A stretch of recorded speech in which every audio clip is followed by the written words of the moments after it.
Great. It's really lovely to have you today for the Leadership Forum. And of course, today we're actually going to be looking at leadership as SENCOs, as LSC, as a team in the school. And it's really nice to be able to share. I realise that I haven't actually done much of the talking for a while. We've had guests on for a long time. So I'd like to thank some people who've responded to a bit of a survey that I put out to add to this session. And I think I'll start with the screen share. And I would really like to make today a very interactive session because I think this is an area that we can contribute a lot, and we've got a lot to share. So I wanted to start off just talking about the key roles that SENCO have in the schools. So I'll just make this a presentation view because, oh, here we go. Really interestingly, I think traditionally our SENCO role in the school has been really looking after our special education students, the ones that I call fourth wave learners. And I want to look at some of the reasons behind that because many of the SENCO don't get a lot of time. And of course, we have got our fourth wave learners around 3% of our student group, but we've got at least 22% of our learners who are in our third wave. And then we've got low literacy students and others as well. So often perhaps gifted and talented English second language students. So it's actually a very huge role. And I wanted to examine this afternoon some of the issues that are actually affecting those roles. So those are some of the things. I mean, if you want to come off mute, is there any other roles that you think that the SENCOs play in schools? Have I covered most of them, or have others got some other tasks? Our SENCO is responsible for everything to do with the teacher aides, like educating them and, timetabling and all that. Yes, that would be true. And I would say that that would actually come within these. They're either dealing with low literacy students, supporting in classes, but we can actually add that as a separate characteristic. We're going to look at priorities in a moment, and I'm sure that that will come up as one of the key priorities. Anything else that SENCO do? Okay. Let's look then. One of the challenges, when you even look at those 4 areas that we actually just talked about, the priorities and the time commitment has actually gone to our fourth wave learners. And a lot of that has been just because if you only get a 0.1 or a 0.2, you can only do so much of the job. Another key area we've put a lot into our low literacy programs in the school, but the question I want to really look at is what resourcing and what time do our third wave learners get? And so to kick off this part, I thought we might start with a little bit of an exercise. And if the people who perhaps on, if they can tell us what time allocation their SENCO gets, what their school role is. I did this. I could just notice the spelling mistake. I can't change it now, but that's all right. I'll fix it later. What the school role is, and we're going to work out the 22% of that role. So perhaps you'd like to start, Lucia. Do you know what percentage your SENCO gets?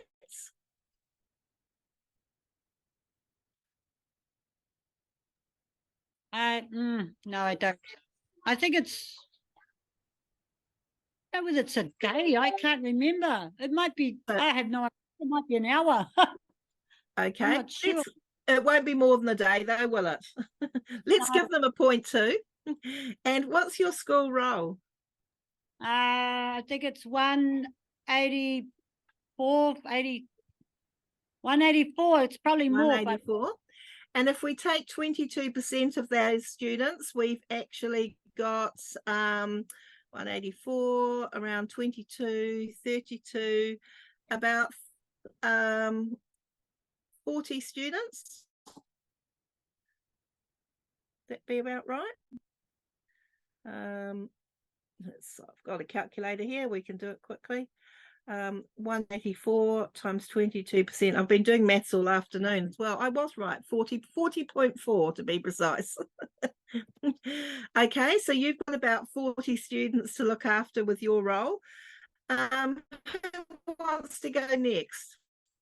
So we've just had a message from support staff that our SENCO has 2 days per week and the role is 250. 250, thank you very much.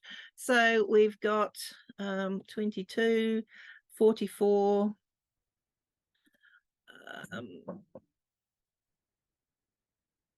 55 students for them to look after. Anyone else?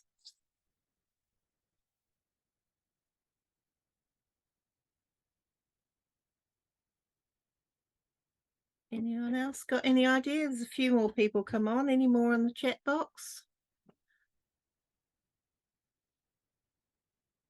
Okay. So out of those students, what percentage would you estimate has been diagnosed?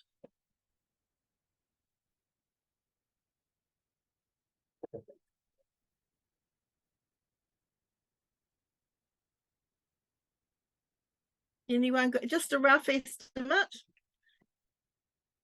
I can help you out because I know what it is around the country, but here we go in the chat. Not sure. Okay. The roll around the country is 3 to 5%. I very, very rarely get any school who's got higher than 5%. I will say there has been probably a handful of schools that have said we've got 10%, and I think I remember one saying that they had 17% diagnosed, which is very good. But the average school has 3.5% of their students diagnosed. And many teachers are actually now telling me that they've got between 40 and 50% of their students in their classes have got something. So they're sort of suggesting that although they're not all third wave, that they've got a lot of students with additional needs, and only 3 to 5% of those are actually diagnosed. And I would say that the time allocation, I mean, I've been doing this for a few years around the country, that the time allocation, 0.1, 0.2, a 0.4 is, you know, quite high. I do get a handful of schools that say, oh, we've got a roaming SENCO. They actually don't have classes. They usually have special education attached, like specialist teaching attached to them. And also some of those have DP kind of roles as well. So those factors push it up a little bit, but then those DPs will often say to me, I find it really difficult to balance my DP role and my SENCO role, because my DP role often has like pastoral care needs and things come up, and so I don't get to work with the SENCO as much as I'd like to. So, I mean, it's very small representation that we've got here today, but it fits with what I see in the national representation. So if we go back to from our current slide, so what I want to do now is I'd like to look at what are the top priorities that we have to do as SENCOs related to fourth wave learners. Now, if everybody just could come off mute and use the chat as well, what are the priorities for our special education roles that we have to play? I'll type.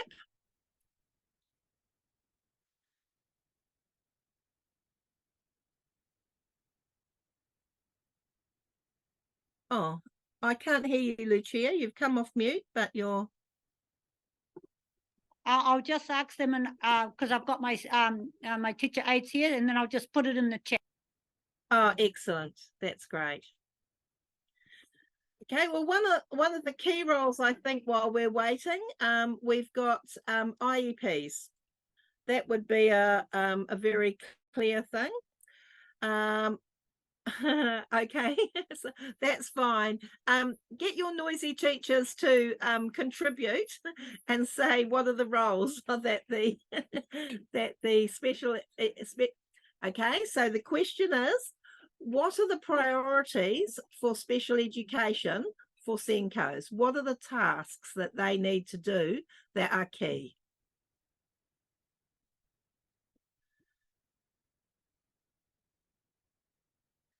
IEPs.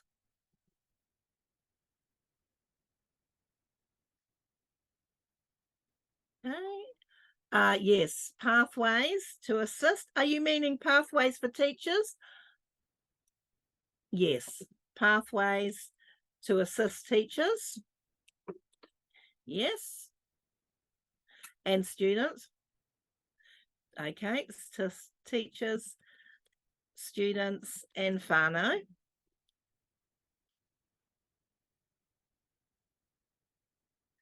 And whānau. Observe and give feedback.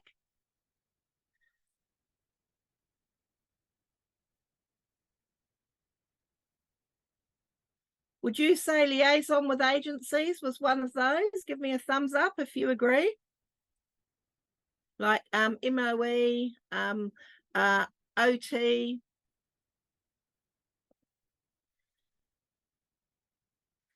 I'll say yes, there we go. Liaison with agencies.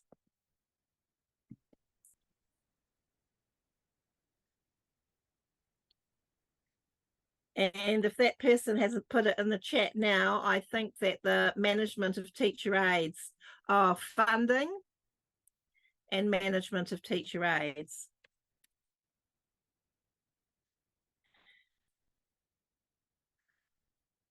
Of TAs.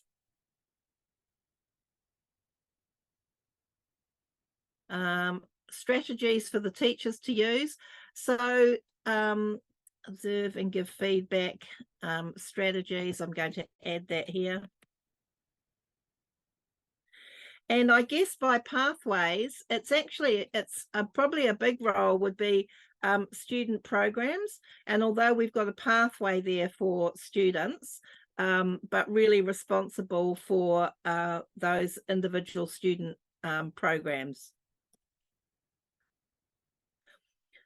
Okay, and we've also got and teacher aides, yes, yeah. Oh, and strategies for teacher aides, you're meaning. So management of teacher aides and training. Great. Excellent. All right, now looking at a role in the school, if we're saying that we've got 0.2 or 0.4, which is 1 day a week or 2 days a week, just bear in mind how much time would those things take? You know, are we likely to have more time left after our 0.2 of our 0.4 after we have actually done those areas? Not enough time. Yeah, we're going to come to that, and I agree. Okay, now can I move on to the next one without no, I think I have to go.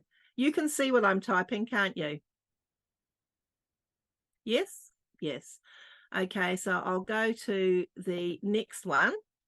Okay, so what I want to look at now is what are the key priorities for our SENCOs to look after our third wave, our students with dyslexia, dyspraxia, on the spectrum, children with auditory and visual processing disorders, children with ADHD, diagnosis, yes. Diagnosis and assessment. Assessment, work with agencies, yes. And of course, there'll be a lot more we were only talking about 3% of the students in the special ed group, and now we've actually got 22% in this group. Work with agencies. Teacher development. And it may not be the SENCO role in the school, but certainly it's the SENCO advocating for this. Let's see. PD, there we go. Yes. PLD for teachers in this area. Yes.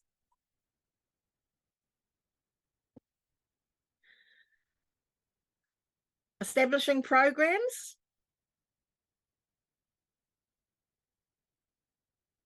Yes, no?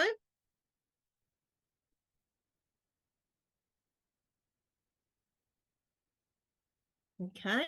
What else do you think is accommodations? Working with the teachers to put in accommodations?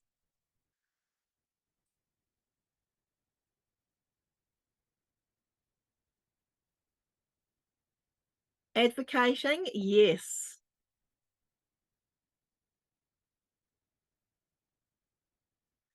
Again, teacher aid management and training.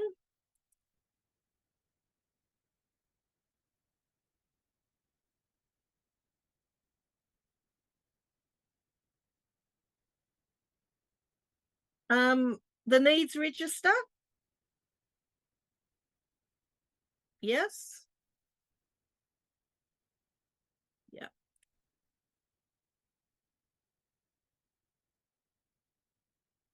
Okay. I think that's enough. We've got to the bottom of the page. And we've got a lot of things going on there, and I'm sure that we've used up our time allocation already, what the average person has got. And especially, I mean, we've got some schools with 1,000 students, and that means that they've got 220 odd students. So for the now, while we wait for the agency, yes, yeah, we do need that. And that's really around the PLD for teachers and the management and setting up systems. Yeah, I totally agree. Okay, so, and now I actually want to have a look at, because we haven't finished, we've got the low literacy. I've actually put it in the wrong place, that's why. So we'll make this low literacy and we'll make the other one third wave.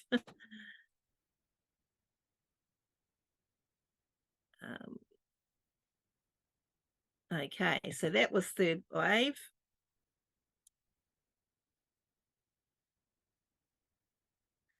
And now we've got our low literacy students as well.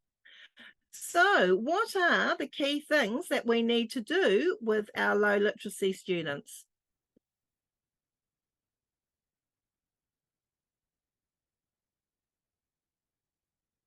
Think of what you're doing in your school now for your low literacy and low numeracy. Additional programs, maybe. Assess, very good. Assess. Lucia says repetition and overlearning. So that would be programs, overlearning, additional programs. Additional programs.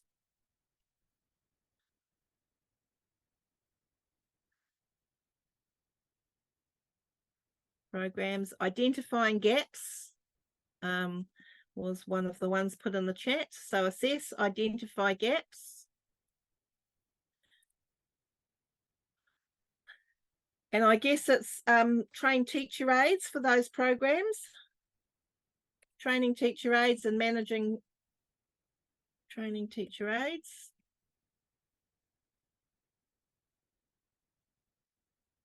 Anything else?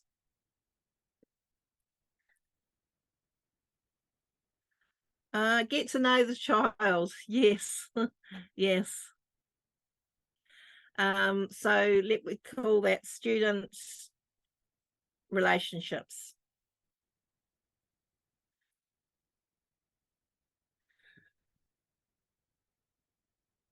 Oh yes, yeah. Student relationships and knowledge.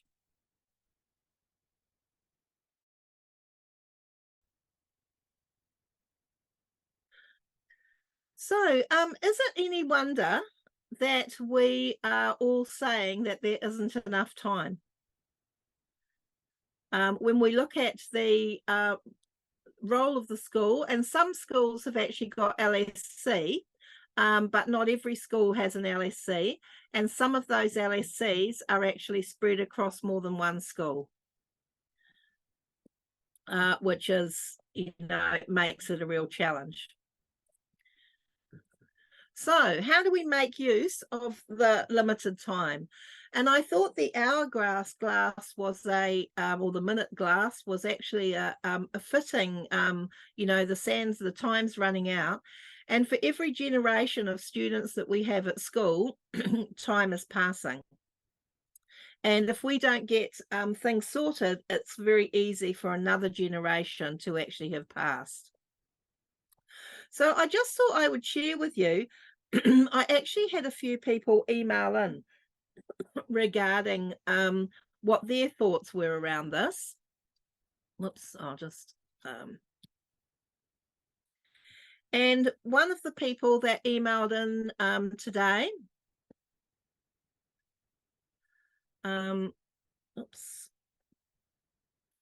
talked about the SENCO role is interviewing teacher aides, assigning them to students who need support, applying for OARS funding, IEPs, supporting students who need occupational therapists, speech language, etc.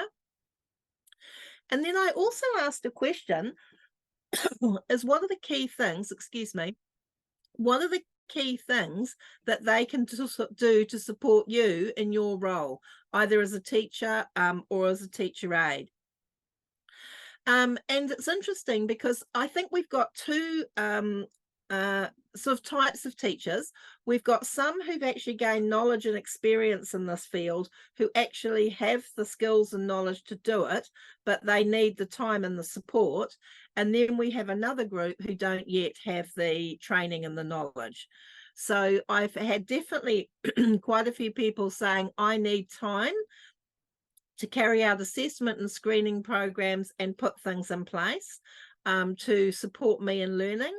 They were talking about visual training as well.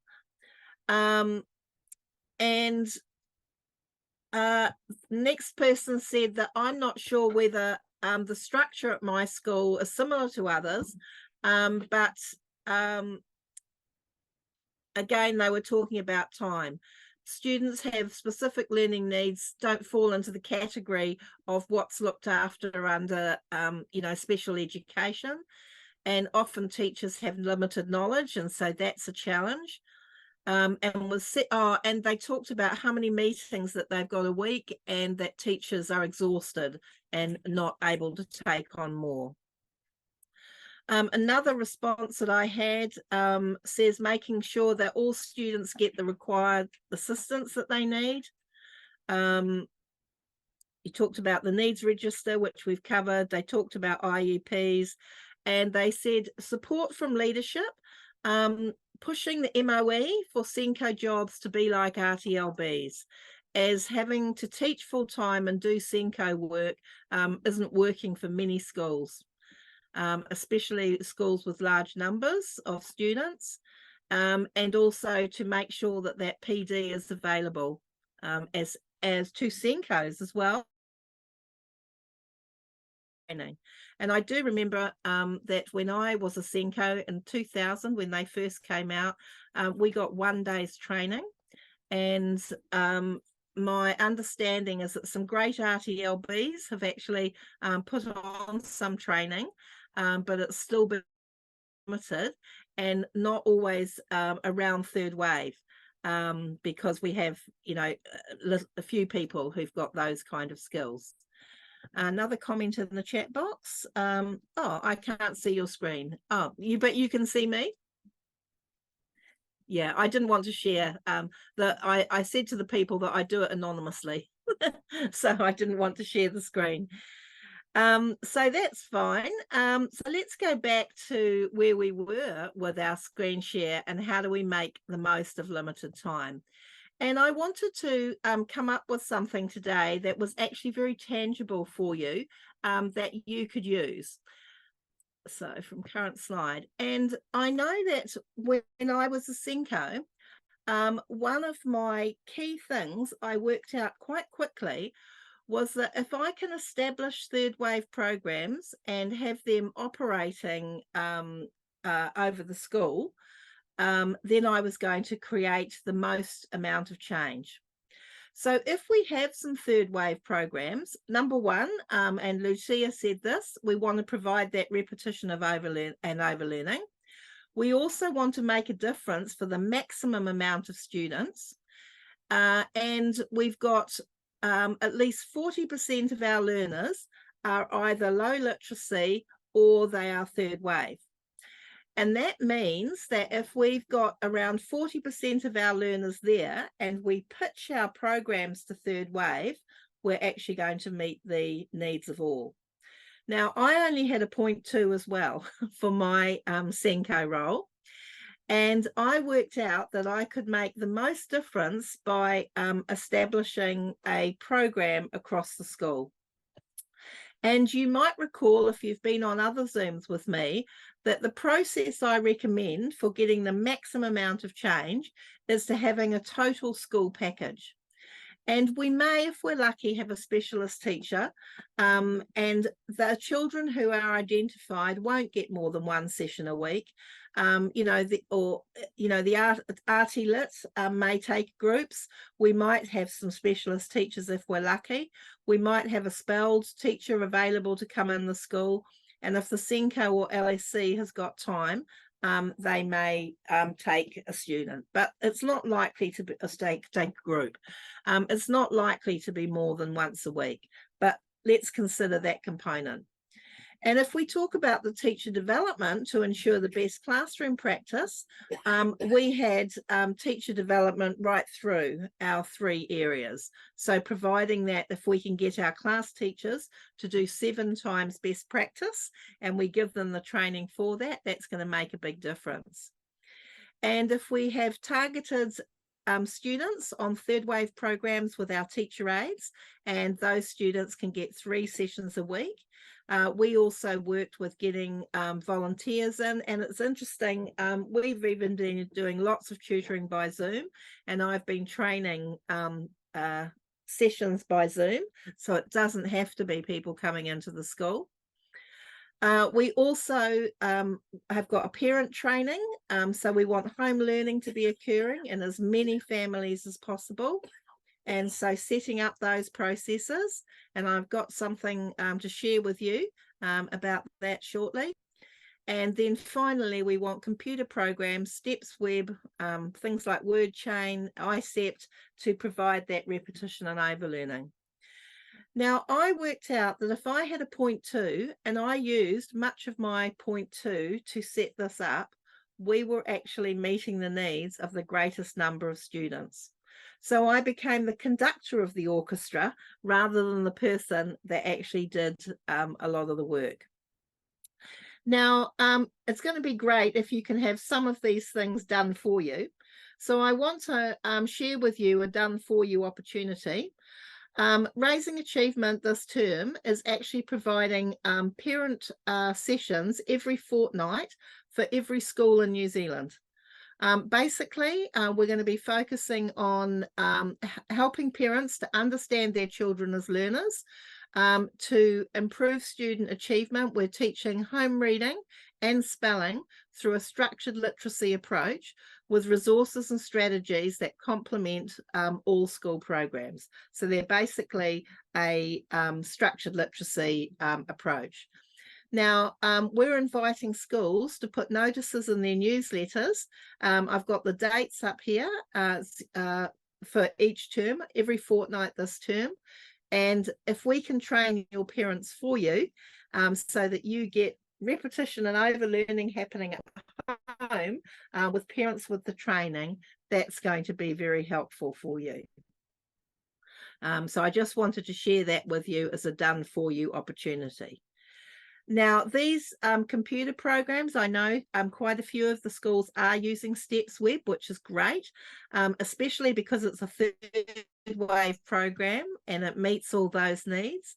Some schools are starting to look at WordChain, which is a complementary package to your structured literacy. And quite a few schools have been with Stuart Warren over the last term, training in the ICEPT and having that going at school. Now, I've just been advised by Stuart, he sent me an email, I haven't even had time to read it, but he said that he would be happy to take another group of schools through the training this term. So if you're interested in following up on vision and learning problems, get in touch with me and I'll make sure that that actually happens. So this is the process really of ensuring that we have all those things in your class. Okay, Lucia, I'll make sure that you get on the list. And if we can have a leadership team that helps to put these things together, what I actually found was that you can't do everything all at once. What I did, the screening assessments, now some of you have actually seen the screening assessment, so you'll be ASTL, and from your ASTL on your register. So look at, is your priority literacy first, but for your school, are you going to get the most targeting reading, targeting writing, or targeting spelling? And then look at learning and implementing a third wave program. So what I did in our school, I chose to target reading. We had, actually it was about 48% of our children in the last school that I was at reading below their chronological age. So I knew that by putting in a program, I did training with teachers, I training with parents, and we actually had some parents coming into school as well, and it was a third wave program. So I knew that by putting in a third wave reading program, I was going to get those low literacy children achieving as well as the third wave. So that's what I chose spelling, and we got that program, everything happening across those areas, and when we had that program up and running well, we then chose another program. So it's kind of it's one step at a time. But if you learn and choose the program, look at your data, choose the program, and then learn and implement a third wave program. Now, so those were some of the things that I actually want to look at today. Now, I think probably we've raised some questions today. Often when you start talking about an area like this, you may get some ideas about solving some challenges, but it also raises more questions. You may also have thought, what do I need to know more about? So in some areas, have I got knowledge that I need to know about? And I would be really interested. I'm going to ask people to unmute themselves or put themselves in, some notes in the chat box, because I would be really keen to find out what are some of the topics that you want to know more about, so that we can ensure through future leadership forums that we either have speakers or we address those things. And the third thing is, what is my next step from today's session? So what questions has today raised? What do I need to know more about? And what is my next step from today's sessions? And what I'm going to do, we're going to have a bit of a different prize draw today. We've got the last two slides, and the last two slides said, look at your next step school data and decide the priority. Look at implementing a third wave program, and here are these questions. Now, if you would like to email me the answer to those questions and what your next steps are, I'm going to give away a leadership course that will help you implement your plan. Okay, so and in fact we'll draw it on the, if you send them in, we will actually draw it at the next leadership forum. So I'll take the emails and we'll do the draw live online, so that everyone can see that it's a well done draw. Okay, so who'd like to unmute themselves first and share with us what questions has today raised? Like, has it made you think more about something? What do you want to know more about? And what's perhaps your next step from today's session?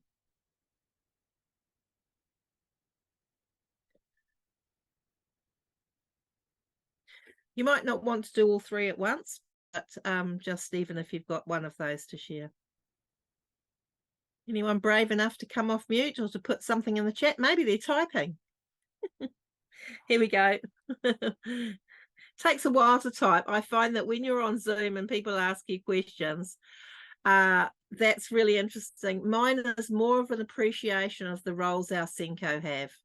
I think that's a really important point, because I think that people don't know. And in fact, sometimes I actually wonder how much like even management knows. In management terms, we would think they know, but they have so many areas in the school to actually look after and to connect. And also, even knowing the numbers, if we've only got 3% diagnosed and there's so many more out there that are undiagnosed, we actually don't see the big picture. And recognising that we've got fourth wave, we've got third wave, we've got low literacy students, we've got English second language, and we've got 10 to 15% of our children will be gifted with learning difficulties. The role is huge, and we haven't trained our SENCOs for these roles. Now, Lucia, can you just come off mute and can you just tell us a bit more about how to deal with the now? What do you mean by that? Well, she got noisy teachers there.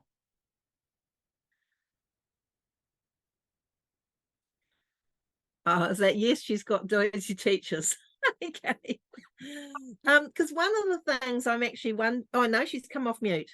We'll see if we can elaborate on what we're meaning, Jenny. It's just Yes. that like IEPs and this agency and that agency, but how do we deal with the now where, I mean, that's one of our questions, you know, is how do we deal with the now when we've got these kids in our class and we've still got the rest of the class to deal with. Without Right. putting the square box and told to sit in the corner and be quiet. We want something that's more inclusive Yes. of the child that's in our room, but also not wanting to deal with just that behavioural issue while you're live teaching there in the moment. Yes. So I think already set up so we can utilise it while the SENCO are still following up on all the other stuff. Yeah, on the Right. and the Yes, I understand what you're saying now.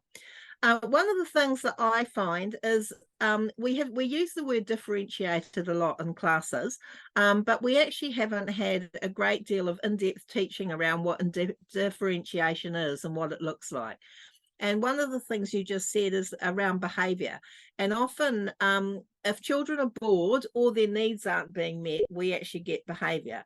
So your question is a very good one, because you're saying, how do we make the program right for all the different students so that we can actually cater in a classroom? One of the best ways I know to do this is through differentiated programs, but I'm going to take, I know that your school has actually been on the whole school teachers program.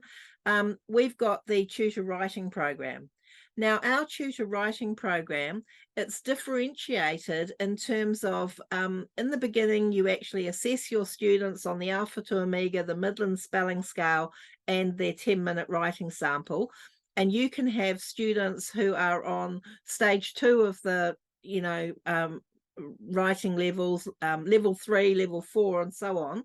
And you can actually set different goals for the writers.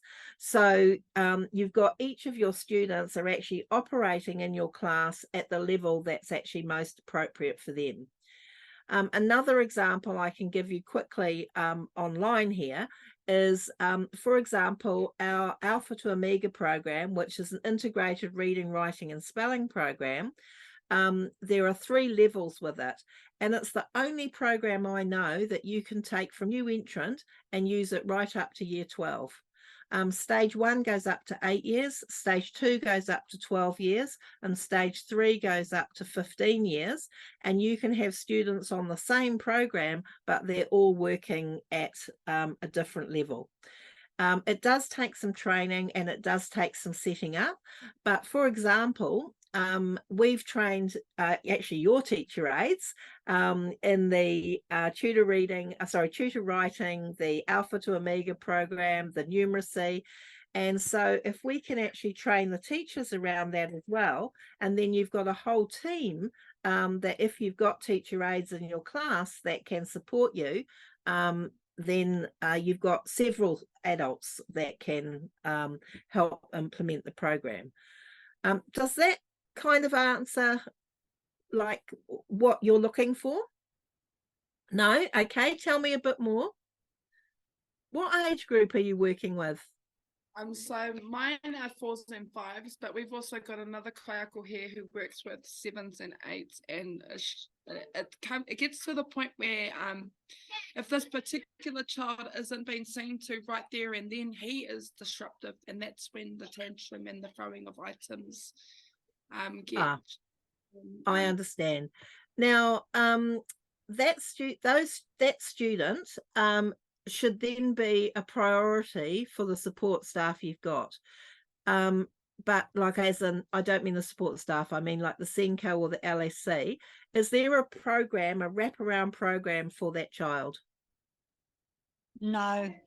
Okay. I could help you with that. That's the work I do. I actually have parents and schools call me, and it's actually very important that we get needs like that addressed quickly, because it's too hard for the teachers to teach. It's too hard for the other students to learn. And so we have to have a package around that student and support them so that that alleviates your stress, and it also supports the like the rest of the class, that they can learn, and then those things can actually happen. Is this just one student you're talking about, or are there? Well, I've got 2 all students in my class, as well as the one with the behavior issues, and then this year 7s and 8s kaiako, she's got 1 all student and about 4 behavioral issues in their class. Yeah, so it's like and we're limited with teacher aides as well. Yes. So my grade is with my all student majority of the time. So my behavioral child falls through the gaps, and will literally just throw the things around on the other side of the classroom while I try and teach this side of the classroom. Yes. Has he got a diagnosis, the student? I'm not medically, but they were doing the process, the steps last year, but the parent, the mum hasn't finished with the doctor's note to our school. Right, okay. All right. So the question that I've got, what do you mean around a package around the student? The first thing I would say around that, which is answering your question as well, is I would do a screening assessment with the student. We would be looking at the whole range of learning differences that are impacting the child. We'd also look at their interests. You know, doing there's an interview component for it. And then we make recommendations about next steps. Now, in every case where I have children throwing chairs, having tantrums, it's been around, often they can have ADHD, they can actually be on the spectrum, and their emotional challenges of the classroom setting are too great for them, and they respond in that way. So it's the package is actually identifying those needs, making the recommendations for specialist assessment, putting, and you said you've got limited teacher aides, but we have to put some strategies in place that make it safe for everybody, because that's not safe. Like if we have them in the class, have a child like that in the classroom, and without that, you know, those supports around them. So you've got quite a complex situation. I thank you for raising it, because quite a lot of people have, you know, but we have to prioritize the students that are going to give the most gains. Now, if we deal with these students for you, then that's going to make your job easier, and it's actually going to raise the achievement of all the classes. So I would probably say I would be very keen to work with your SENCO or whoever you nominate in the school to actually talk about that. And I do hope to come down. We're discussing that. So whoever wants to email me and get the process started, let's do that. We'll see if we can do a screening assessment and see if we can speed things up. Yeah, I thought that. Very good. Excellent. Oh, you've raised some great things. So who else has got some comments that they want to talk about? I thought that might happen. We have lost Jenny. Oh, I think she might be back. Is she I'm coming? back. You're I back. fell off. Great. Yes, not really. We're not quite, we're in a Potiki, but which is I've come down from the coast, but theoretically the internet was good. But okay. Well, is there any other questions or comments? I'm here, you can hear me? Okay, excellent. All right, well, I'm going to invite you to email me individually the answer to those questions. We'll be pulling one out of the hat, and I look forward to catching up with you next time. Thank you for your participation today. Great. Bye-bye.